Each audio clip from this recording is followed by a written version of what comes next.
Perashat Va'era, the second to the last pasuk of the Torah, contains two words which appear to be synonyms and which contain in them the secret to understanding this week's Perashat and also the secret to understanding Jewish thinking. It says, Lechol ha'otot v'hamofetim asher shelacho Adonai la'asot be'eretz Mitzrayim. There was no prophet like Moshe Rabbeinu, says the previous pasuk, by virtue of all the otot, all the miracles, signs. Mofetim, another word for miracles, which Hashem sent Moses to perform in Egypt, leFaro, l'chol abadav, l'chol arsa. That's the pasuk. And the two words that are synonyms are otot and mofetim. So what's the difference? And there must be a difference, because the Torah doesn't just use extra words. When the Torah uses a word, if the Torah uses a letter, if the Torah even adds a dot, there's a meaning. So, and this is a question that I've actually been thinking about for decades. I mean that literally. And last Friday night, I fell asleep, woke up, and the answer was before me. But I want to just tell you something about Jewish thinking. Because my father, alav shalom, in his book, The Horizontal Society, he introduces a concept at the very beginning of the book. And the concept is alphabetic thinking. And I want to explain to you what alphabetic thinking is. And alphabetic thinking stands in stark contrast to unalphabetic thinking or mythological thinking. So you have two choices. These are your two choices. You either think alphabetically or you think mythologically in terms of mythology. So let's deal with something that we're more familiar with intuitively. Mythological thinking. In the ancient world, mythological thinking and myths, the stories of the Greek gods, for example, but there's myths in every culture. They describe supernatural events performed by the various gods or they believe in many gods. And because each god has different powers, and oftentimes the interests of the gods are different, right? Just like politicians have different interests. There are struggles. So the gods have these different interests, and there are struggles between the gods. And in the course of these struggles, the gods perform different, supernatural feats. And you have a multiplicity of gods vying for power and struggling for power in different times and in different places. But here's the interesting thing.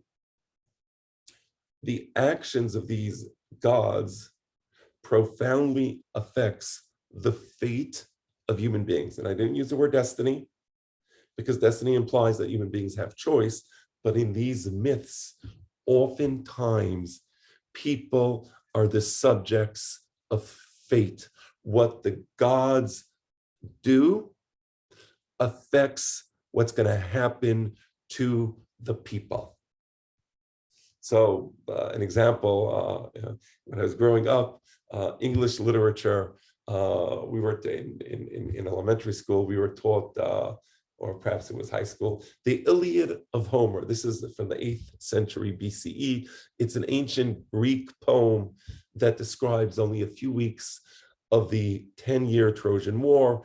And in this description, in this poem, which is a very long poem, and actually, as I recall, very difficult to read, but it talks about the different gods and how these different gods, they get into a dispute, and how the fighting takes place between Troy and the Greeks, and how different gods take different sides in the fighting, and the gods perform these wondrous feats and oracles, and the humans are the victims, and there's really not much the humans can do. It's the gods who are really running the show. The humans are kind of like the puppets, and the puppeteers are moving the puppets and telling the puppets what to do. And ultimately, that's the way the story ends. Okay, that's mythological thinking. Now I want to talk to you about something completely different. And I'm going to connect it. It's going to seem like these two things are disconnected. They're actually not disconnected. They're connected. I want to talk to you about alphabetic thinking. And in order to explain to you alphabetic thinking, I want to do something with you, because there's three different types of systems. There is the Egyptian system of hieroglyphics. There is the Western system of alphabets, where the alphabets form words, letters form words, and the words have meaning. And then there is the Jewish system, which is unique. Okay, it's different. So let's just start with the hieroglyphic system. And what I'm going to do now is I am going to share my screen to make the following point. So here goes. Right now, you're looking at a symbol for a dog. Now, if you look at the symbol for a dog, and I hope you can see it, I'm just going to try to make it a little bigger so it comes out more clearly. But what you will see about the symbol for the dog, the Egyptian symbol for the dog, is that the symbol for a dog is the actual dog. There's no ambiguity. It's pretty clear. A dog is a dog, and the picture of the dog represents the actual dog. Okay, let's look at another symbol. I want to show you now the symbol for a vulture. So if you look at the symbol for a vulture, you're going to see the same exact feature. And that feature is that the symbol for a vulture is the actual vulture. Okay, so that's Egyptian hieroglyphics. The Western world has developed, and whether there are different types of hieroglyphics, this is absolute hieroglyphics. There's different types of hieroglyphics, admittedly. I'm just trying to illustrate a point. I'm not trying to give a class on hieroglyphics, but rather I'm trying to make a point of different types of thinking. There's a more advanced system, the Western world, the alphabetic system of the Western world, where you have words and letters. And I want to show you this sentence. So look at this sentence. Okay. So what I did in this sentence is I omitted the vowels. And in a moment, I will explain to you why I omitted the vowels. But this sentence is composed of a few words. And without the vowels, none of us can read the sentence, at least not immediately. Some of us who are more perhaps adept at filling in missing letters would be able to read the sentence very quickly. But others, perhaps not. I'll give you a moment to look at the sentence. You can look at the sentence. Okay. Let's take the middle word in the sentence, which is the green field.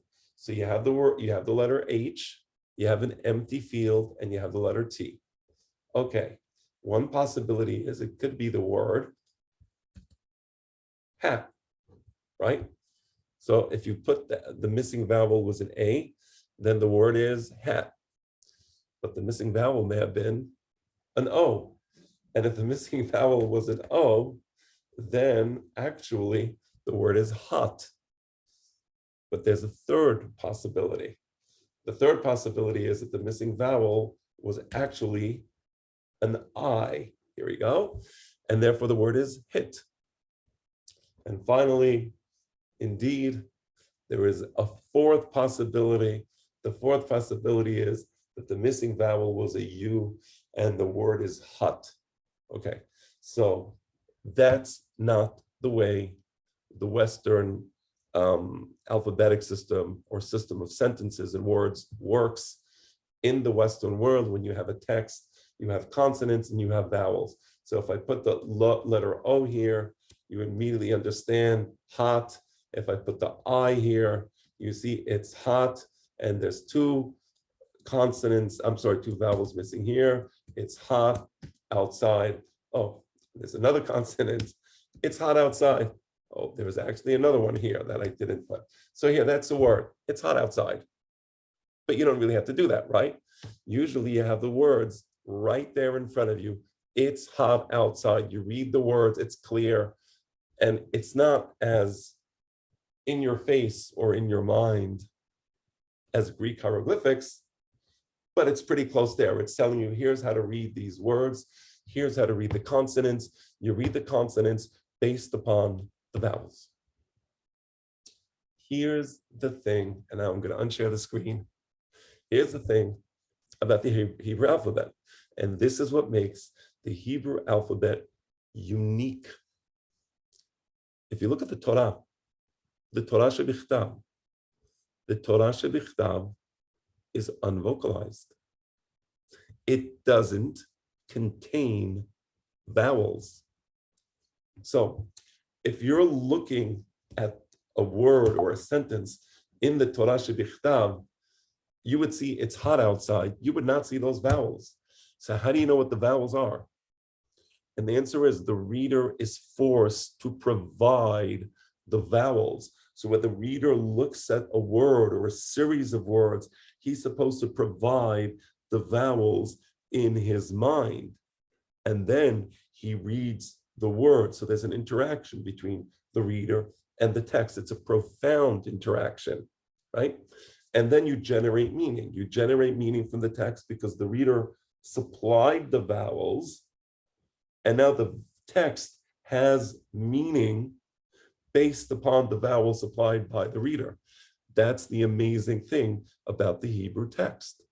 And that's why we say, Shivirim Panim LaTorah. There are 70 dimensions to the Torah, to the written text of the Jewish people, because there are no vowels. And because there are no vowels, you can make derashot. You can look at certain nuanced meanings or subtle indications and generate new ideas from the text. So that's alphabetic thinking. And what I want to ask is as follows. When were the Jewish people finally redeemed from Egypt? And it's in last week's Perashat. Last week's Perashat says as follows. At the end of the second chapter of last week's Perashat, the pasuk says that Vahi Yamim Harabim Hahem Vayamot Melech Mitzrayim Ve'anichu Bnei Yisrael Min Ha'avodah Vayiz'aku Vata'al Shavatam El Ha'elohim Min Ha'avodah.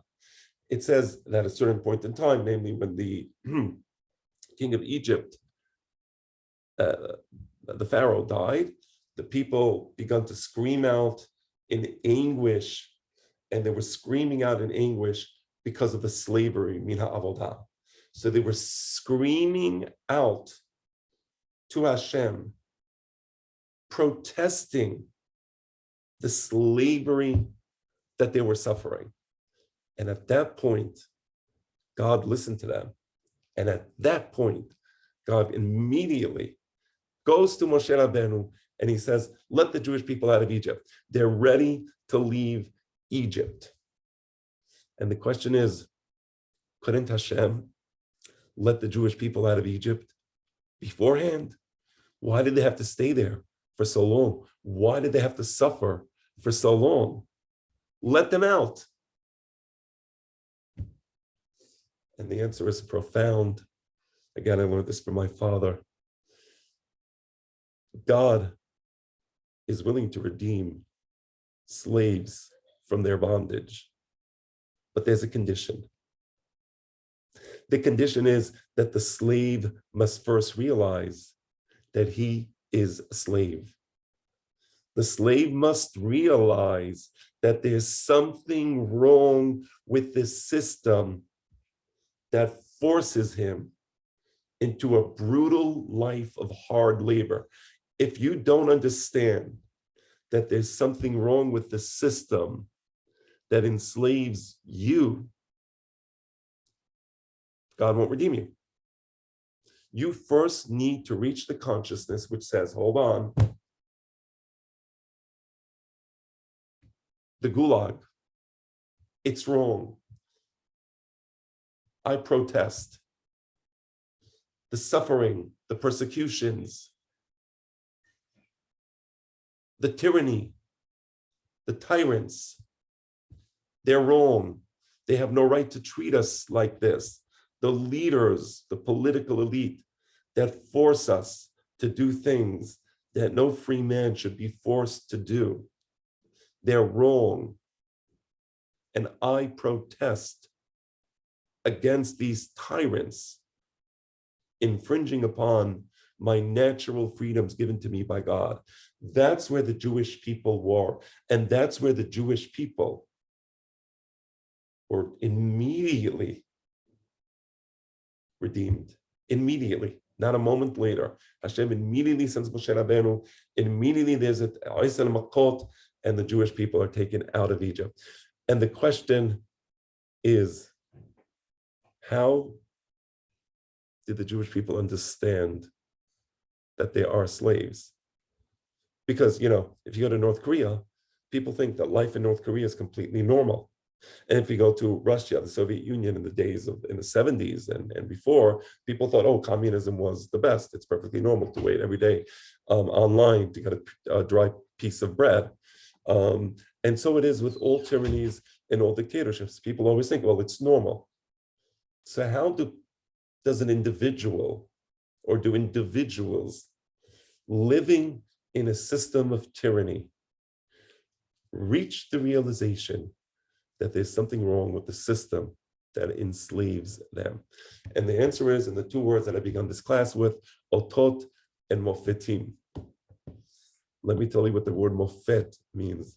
One of the great Chachamim, Sephardi Chachamim, Rabbeinu Yonah ibn Jannah. Wow, what a great Chacham. Several generations and even several a century even or more before Harambam, from southern Spain, Andalusia, Spain. And he has a book called Sefer HaSholashim. He brings the three-letter verb word, petafeh, pata. Pata means almost to seduce. So mofet is a magical act because a magician seduces us with his magic. And we're like, wow, like we're in awe, we're shocked, right? So a magician can control us. He can do things to us. He can do things that we have no control over, right? So that's mofet, right? So that's like mythological thinking. So in mythological thinking, right, the gods perform different things and the people are subject to fate because they don't control their own destiny, right? The gods control their fate, right? So you see the relationship between Mofet, there's this power, supernatural powers. We're in awe of the power. We're almost dumbfounded. What can we do about that? Answer is, well, not much, right? Because we're powerless in front of the gods. And that's Mofet. The word otot means letters. In Jewish thinking, what do you do with letters? Jews are the great experts at putting letters together and reading them, decoding the message. So what's the difference between an ot and a mofet? And the answer is profound. An ot and the mofet is exactly the same thing. If an Egyptian sees the snake, the staff of Moses turning into a tanim, into a snake, it's a mofet.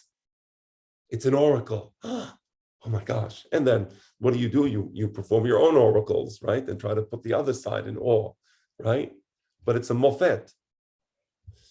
If a Jew sees the same thing, it's called an ot. And I checked. Look at Perashat Shemot. When Hashem performs these miracles before Ziknei Israel, they're called otot, the letters. Because a Jew knows how to read.